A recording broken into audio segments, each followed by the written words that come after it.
This episode is brought to you by Farmers Market, the butcher that won't send you bankrupt. Hello and welcome back to On the Couch with Nikki, where I bring you experts for everyone. Death, not something any of us like to think about for too long. But as with everything in life, we need to be prepared and safeguard our families against the unexpected. So who's with me on the couch today?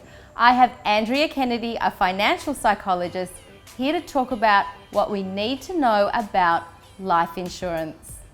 Life insurance. I see it as a bit of a grudge purchase, like getting tyres for the car. We all know that we should, but it seems to fall down the list. How many people actually get life insurance? Well, obviously everyone should have some life insurance, particularly if they have minor children or other dependents. But I've seen statistics that show that 40% of people don't have life insurance, which is a huge that is statistic, staggering. right? So, I mean, country by country, it's a bit different. But yeah, a lot of people in developed countries don't have. It's like 40% don't have life insurance. So that seems a bit crazy, because right? people don't think about it, or they do think about it and just think, I don't want to moz myself? So this is where the psychology part of finance really matters. So, I think people are optimists by nature, but we have to be optimists and realists. Things do happen. Everyone needs basic term life insurance kind of as part of their portfolio. And it's not an investment. This is not about savings. It's not about investing. It's about simply having the money you need in the event the worst thing imaginable can happen to a loved one. And people usually need between 5 and 10 years. You want a bit more if you've got young young dependents, and you can have a bit less as you get older and as your own net worth grows. But you don't want to be selling your house in the event of a tragedy. You don't want to be digging into your long-term investments in the event of a tragedy. You want to just have this simple term life payout, and it's very inexpensive. So there's no reason anyone can't afford to have it, particularly in fairly developed economies. So if people are working and they think that it's part of their overall package. I've seen packages, just employment packages everywhere, change dramatically over the years. So it depends on the company, but most companies only have 2 to 4 years. So first, that's really not enough. And second, if you want to change jobs, if something happens to your job, you're not covered because it's usually part of a group policy. So people should do it separate to whatever corporate policy? So my kind of rule of thumb that I tell people is look at, obviously your overall net worth and what you have, and you have to have the discussion, if something happens, then what? So you have to have that talk. And then you have to ask what resources are available and how large an asset base do you need to take care of yourself in the event something happens. But I recommend that everyone have their own, just because you don't know if you're going to stay in your job or not. It allows you to change jobs and not worry about things like, well, I have life insurance, right? Because you'll always have a family policy. And I think the key point is that it's inexpensive. I mean, we're talking about a couple $100s a month. This is a cheap policy. If you're under 35, you can get it for under $100 a month. So it's crazy that people should not be. No, I think there's a huge misconception out there. I think people think that it's it's going to be really expensive. It's going to take out a lot of their income. So the reason that this misperception exists is because when you go to insurance companies, too many insurance companies, they will sell you commingled saving and investment plans with life insurance. Keep them separate. Why would they fuse those together? Because they make much more money. Right, okay. By doing that. So term life is cheap, keep your investments separate. And when they're talking to you and filling out forms about you, make sure that you say, I do not want to commingle my life insurance and my savings. They're trained to sell that. They're trained to sell it very well, which is why people buy it together.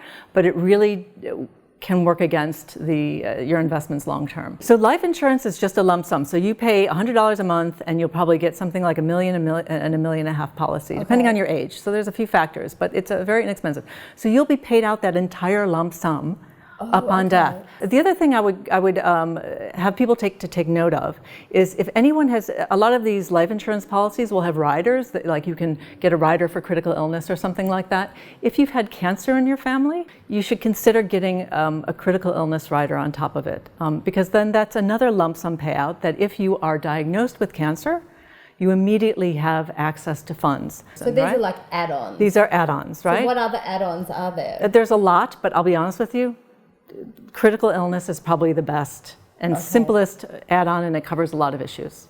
And does everybody need a policy in the family? So this is a good question. A lot of people only insure the breadwinner. So if something happens to the stay-at-home parent, if there is a stay-at-home parent, that person actually needs to be insured too. You could debate how much they need to be insured, but they still need to be insured because those kids will need somebody to care for them. Insurance has a little bit of a bad reputation in terms of loopholes, So it often deserves its bad reputation. So I understand that completely. So what are the little hidden traps that, obviously somebody dies, there's immense grief, and you think, thank God I've got the policy.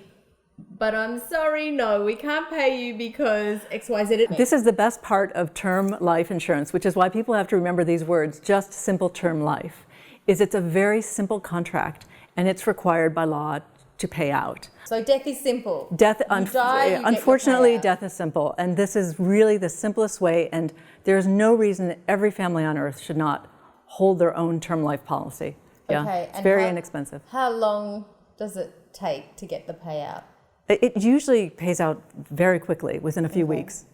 So the people that work, the working partner, and they are usually in a corporate package with the business, is it included as standard? It's not a standard. It's not. It used to be, and it's not anymore. So, and that's actually very frankly surprised me. A lot of people are not offering. Why? What they'll do is they'll give the family a certain amount of money to spend on insurance, but then it's up to the family to decide how much the insurance they have. It's up to the family to decide to distinguish what their needs are. And of course, some people can do this, but a lot of people forego life insurance. And again, it's the optimist in us. No one thinks something's going to happen to them, right? So life insurance covers just old age death or death? No, just death. Any death. If I leave here today, let's not knock on wood, and I get hit by a truck, it would cover my death. It's not got to do with illness or disease or how you pass away, and that's important. But if somebody's traveling and they've got a travel insurance policy, right? So then you're covered. You're covered with all policies. Both? Yes, you get both. All policies will pay out. You consult for Expat Insurance. What kind of policies do they have? They only sell protective policies. So they sell no policies where they're investment, all these kind of crazy policies that are savings or investment type of policies. So I send all of my clients to them because I know they're not going to be sold some crazy insurance policy. So somebody can just call Expat Insurance and say, I just want a life insurance policy. And that's what they'll get. Yeah, so the most important words, whomever you're speaking to, but Expat only sells protective policies. So they will only sell you a term life policy. They're not going to try to sell you some other kind of crazy policy. Okay. Yeah, but you just say, I want term life insurance. Term life insurance. And if someone tries to sell you something else, just ask, I just want term life, and just say no. If something happens and somebody doesn't have a life insurance policy, what are they looking at? Everyone needs to know what assets they have available to them in the event of any emergency. In death, then you've got whatever your emergency savings is what you have immediately if you don't have a term life policy.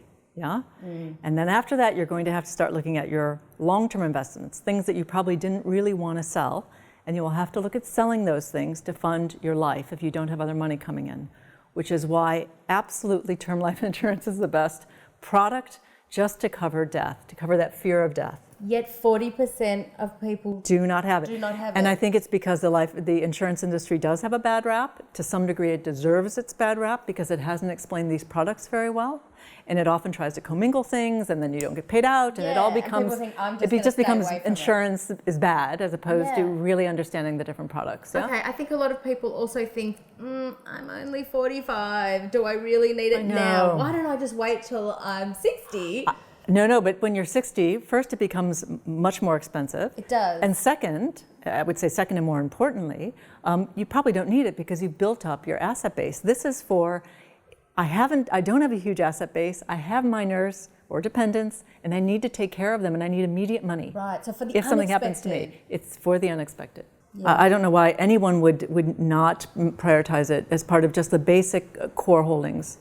Well, it's pretty clear that everybody needs to have a life insurance policy. If you have a benefits package, either through your work or your spouse's work, make sure you understand the fine print. Make sure you know what it is you've actually got, and more importantly, what you don't have.